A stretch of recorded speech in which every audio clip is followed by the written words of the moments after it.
Nashville Public Radio serves Middle Tennessee in many ways every day, including through this podcast. You can support it by leaving a review or rating, by telling a friend about it, or by contributing at wpln.org/give. This is the Nashvillager Podcast.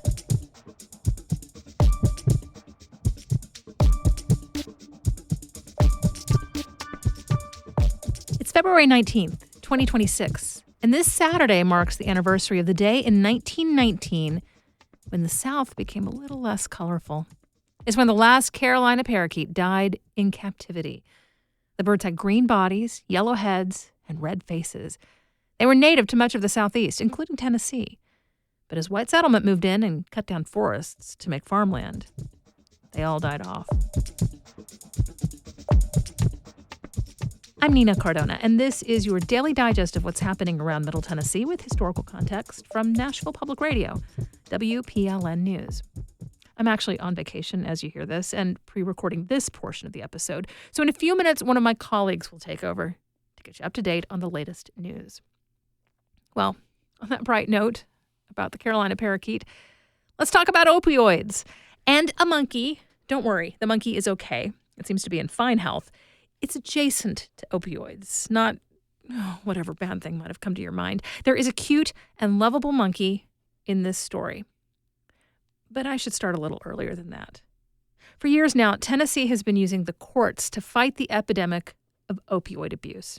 That led to headlines a couple of years ago about settlements with really big names involved. Walgreens and CVS, major drug manufacturers, paying out hundreds of millions of dollars to end the court cases. The state basically alleges that these companies looked at the highly addictive medications as a cash cow and that their policies made it easy for people with addictions to get the drugs their bodies craved.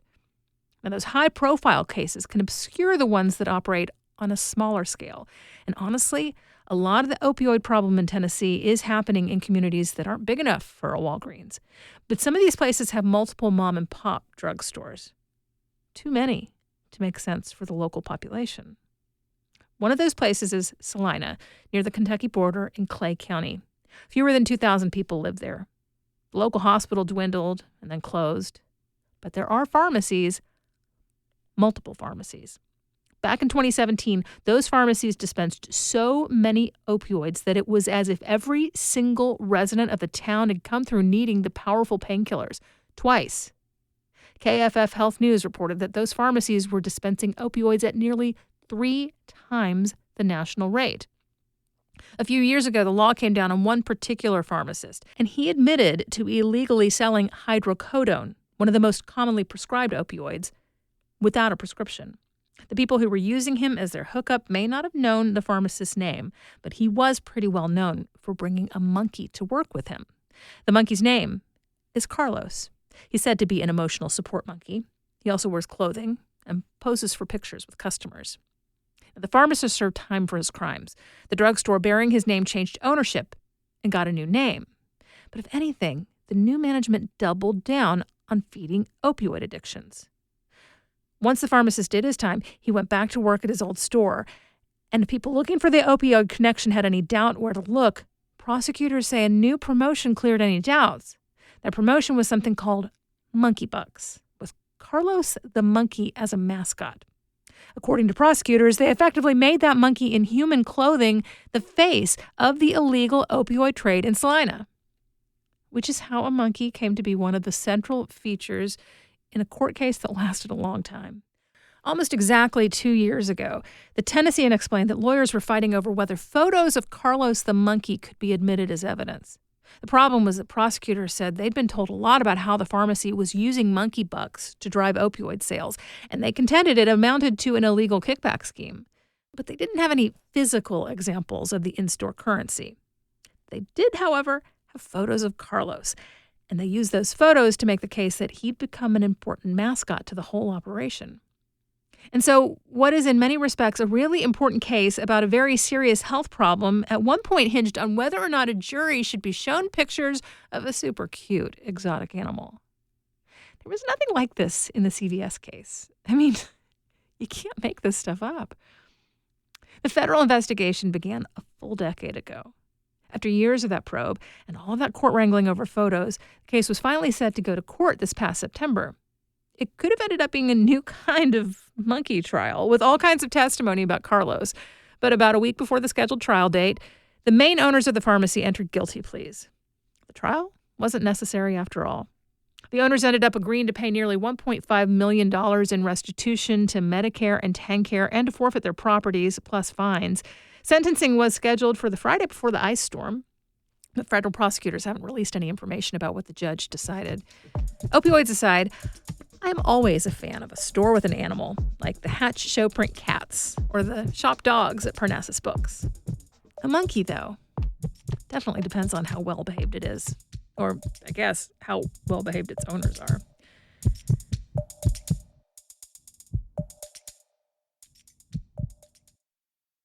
Tennessee's legislature has passed a record-breaking number of anti-LGBTQ laws. I'm Mariana Baca-Yao, and as WPLN's Power and Equity reporter, I focus not only on how marginalized communities contend with those new laws, but how they come together in spite of them. I think what gives me hope is that someone like you is covering this. Because if the overwhelming narrative is one of defeat, how can we have hope? Listen here on 90.3 WPLN News. Here's the latest from WPLN News. I'm LaTanya Turner. The Boring Company has secured a key green light in its plan to build a 10-mile tunnel system between the airport and downtown Nashville. The company finalized a deal this week to use land at the Nashville airport.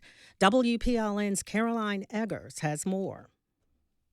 The Boring Company plans to build parallel, one-way tunnels between downtown and the airport. Until now, the company only had approval to work in downtown. Now it has access to the airport. Access that will cost about $300,000 each year, per the deal finalized this week. If the tunnel becomes operational, then the company will also be required to pay the airport a $5 fee per ride, same as Uber and Lyft. The airport says that could generate $6 million of additional annual income, under the assumption that the company will make an average of 140 trips per hour. That could look like cars on the airport side of the tunnel system discharging or scooping up people and their luggage faster than every 30 seconds. It's possible. But the only guarantees made Tuesday is that the airport will get a check of at least $300,000 per year. And the Boring Company is one step closer to actually digging. Caroline Eggers, WPLN News. Governor Bill Lee will have the last word on whether to exonerate a man convicted of murder almost 20 years ago. Thomas Clardy was found guilty based solely on the testimony of the victim's twin brother. New evidence has now come to light tying other suspects to the crime.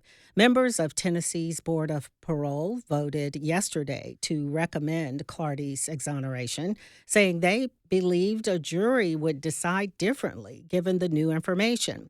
The Davidson County Attorney General's office says it has found no evidence to support Clardy's conviction. Clardy spent 17 years in prison before his conviction was vacated because of weak evidence against him. But last year, an appeals court reversed that decision, and Clardy returned to prison. He now awaits a decision from Governor Lee. Doctors, teachers, and local law enforcement could soon be required to report a person's immigration status to the state legislature. WPLN's Mariana Baca-Yao reports that's the aim of one bill advancing in the State House. Republican Elaine Davis says that her bill will help lawmakers understand how many people without citizenship may be using state resources. If we are unaware of how those dollars are being spent, or if there's potential fraud in the system, we're cheating the taxpayers. Art teacher Betsy Hopkirk, who taught Davis's son in Knox County schools, testified against the bill. This bill would introduce fear and distrust into our schools. It undermines the safety we work very hard to build. Hopkirk argues that the education system is already overburdened and that reporting immigration data would also cost educators time and resources that they don't have. Healthcare professionals also argued that the bill could have a chilling effect on immigrants seeking medical attention. The bill advanced along party lines. Mariana Baca-Yao, WPLN News. Spring break won't happen in Tennessee for several more weeks, but state health officials are already sounding the alarm about the risk of catching measles. They say travelers visiting destinations with active cases can bring the measles back as an unwanted souvenir. Popular vacation destinations like Florida and South Carolina currently have some of the biggest outbreaks in the country. Last week, the CDC reported more than 900 confirmed measles cases so far this year. At that rate, this year will surpass 2025, which had the most cases of measles in 30 years. The CDC says the best way to protect yourself is by getting the vaccine for measles, mumps, and rubella at least 2 weeks before your trip, which is about right now. Spring break in Metro Nashville schools and other surrounding areas begins March 9th. A hotel with a rich history in Paducah, the Hotel Metropolitan, is being celebrated with a special event this evening. Annabelle Massa with member station WKMS explains its regional significance. Built in 1909 by Maggie Steed, the Hotel Metropolitan was listed in the Green Book and was a stop on the Chitlin Circuit. Both of those items marked the hotel as a safe haven for African American performers and travelers during the Jim Crow era, says Executive Director Betty Dobson. If they could just make it here to the hotel, they would be safe, they would have a room, and it would be dignified. Dobson says artists like Ella Fitzgerald and Louis Armstrong played at the Paducah space before they became big names. Thursday's event will feature Dobson playing the hotel's original owner, sharing the history of the venue, as well as live music honoring its connections to notable Black artists. I'm Annabelle Massa in Paducah. You'll find more news anytime at WPLN.org.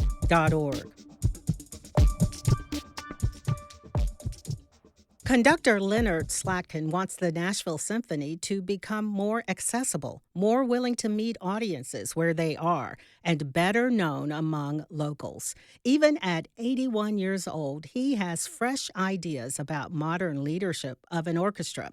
He's been around. He's held the top job at symphonies in St. Louis, Detroit, Washington, D.C., and London. This is Nashville host Blake Farmer interviewed Slatkin on the eve of his first concert back on the podium in Nashville. We live in a visual age now. Not only do we hear music, we see it.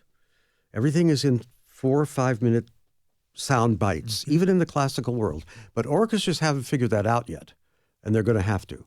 To relate to a younger audience, you have to speak their technological language. One of the things we're going to try to do over the next few years here in Nashville is make the orchestra an integral part of the younger audience as well. Bring them along. Let them understand that the music we play is special, but it's also for everybody.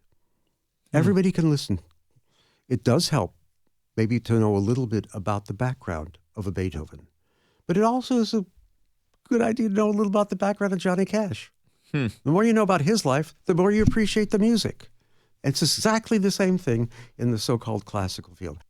Young people are sponges, and they absorb what will become important for them in the future. But if you don't expose them to it, they won't know about it. So why not give young people the option? You want to be interested in creating a book, you want to write, you want to sing, you want to do this, make sure that they have a little bit of training, and mostly think about it in terms of history. If you block out all of music and say there is no such thing as music in terms of history, you're really in real trouble. Imagine Nashville without looking back and seeing what were the roots of country music. If you abandon that and don't look at it, you are really depriving yourself of something very important, heritage. You know, you talk about live performances and what's the difference. And yes, we're visual, but I feel like in person, live, you also get it's just not even on the best audio system. It is not the same to listen to a recording as the chills that might go down your spine from a chord that you couldn't have imagined. You go to a concert, you don't know from 1 minute to the next exactly what's going to happen, even if it's a piece you know really well. But if you don't know it, you're coming to a concert for the first time, that experience here in Nashville, walking into the Schermerhorn, the Laura Turner Theater, and just seeing it, you already know you're in for something that's extraordinary. And hearing it, unbelievable experience. But you got to get there in the first place. Once you're there, you're going to be hooked. What is your vision for like the modern leadership of a symphony that might be different from how we've been doing it for a few decades? Well, the openness to the different styles of music that exist out there. That's the first part. Second part is real involvement in the community to make yourself known to the degree, for example, that somebody on the Predators might be known. People may not go to the hockey game, but they'll know some of the star players. Yeah. It's the same thing. Let's make our musicians the stars. Let them know who they are and what they do. And even if people don't ever go to the concert, there's an awareness of what it is. So the symphony has to become a little more non-threatening. Wow. Well, before you came, not to say you hadn't been here in the last 20 years because you are everywhere, it seems. But so 20 years ago, the symphony had not yet won a Grammy. Now it's won 14.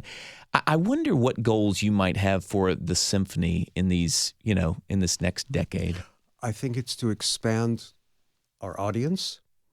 Usually we like to say that symphony orchestra appeals to 5 to 6% of a given population of a community. I'd love to see that get up to 10%. Certainly the awareness of the orchestra. Continue to grow the orchestra in its repertoire and its ability to play.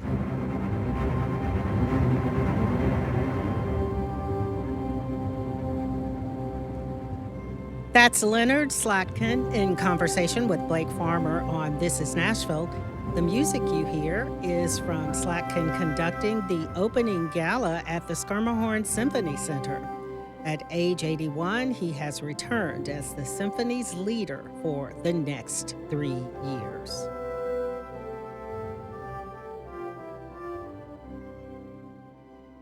We do this roundup of Nashville news every weekday, so subscribe in your favorite podcasting app to make sure you never miss an episode.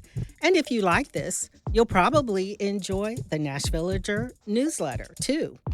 You'll get perspective from more of my colleagues at Nashville Public Radio and links to the stories we're following. Sign up for those daily emails at wpln.org/Nashvillager. Thanks so much for listening. Let's make this day a good one, and we'll catch back up tomorrow.